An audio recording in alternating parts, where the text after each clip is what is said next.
Japanese fairy tale. Momotaro. Published by Takajiro. Hasegawa, Tokyo. All rights reserved. Japanese fairy tale. Momotaro or Little Peachling. Told in English by Kate James. Hasegawa Publishing Company. 17 Kami Mejishi, Tokyo. Momotaro or Little Peachling. A long time ago there lived an honest old woodcutter and his wife. One day the old man went to the hills to cut grass, and the old woman went down to the river to wash clothes. As she was washing, a great big thing came tumbling and splashing down the stream.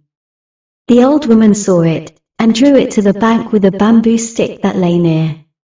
When she took it up and looked at it, she found that it was a very large peach.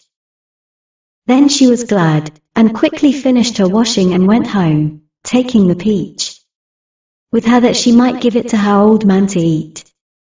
But when she cut the peach in two, out came a little child from the heart of it. So the old couple, having no children, rejoiced, took the baby and brought it up as the Iram, and named it Momotaro, or Little Peachling, because it came out of a peach. Momotaro grew up big and strong and brave.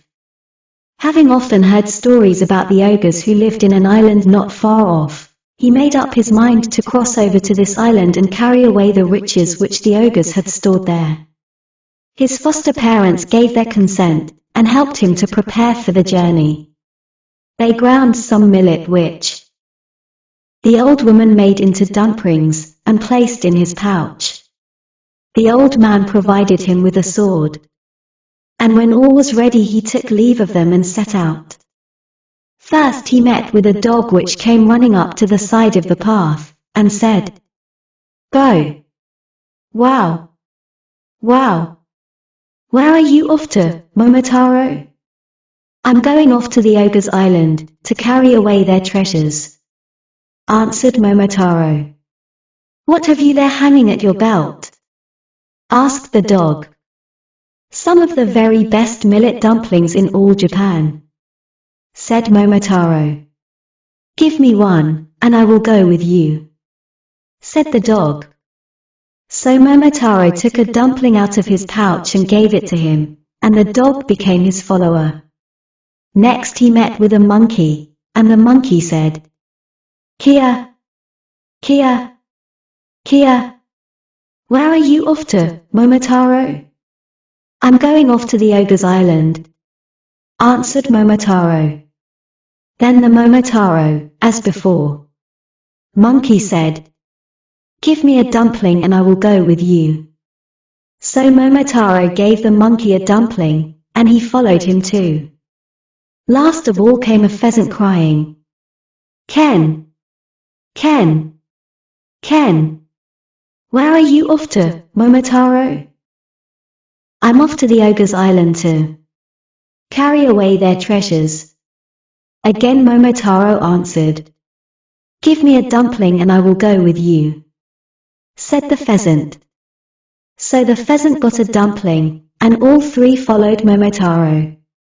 Very soon they got to the ogre's island. Then the pheasant flew over the castle gate, the monkey climbed over the castle wall, while Momotaro, with the dog at his heels, forced the great gate and got into the courtyard. Here they were met by the retainers of the ogre who came out to fight with them, but they pressed on, and at last came face to face with Akanji, the king of the ogres. Then came the tug of war. Akandoji tried to hit Momotaro with a great iron club, but Momotaro was too quick for him, and got out of the way, so that the club fell upon the empty air. At last, after a long struggle, in which the dog, the monkey and the pheasant gave great help to their master, Akanji was overcome, taken prisoner and bound with a rope. Moreover, all this was done in fair fight. Then the king of the ogres, and all his retainers did homage to Momotaro. "Only spare my life," said Akanji. and I will give up all my treasures. Then out with them, said Momotaro, laughing. So the ogres brought out all their treasures and ranged them in order at the feet of Momotaro. There were caps and coats that made their wearers invisible, jewels which governed the ebb and flow of the tide, coral, musk, amber, emeralds, and tortoiseshell, besides plenty of gold and silver. So Momotaro and his followers went home laden with riches. The old woodcutter and his wife received them joyfully, and gave a great feast in their honor.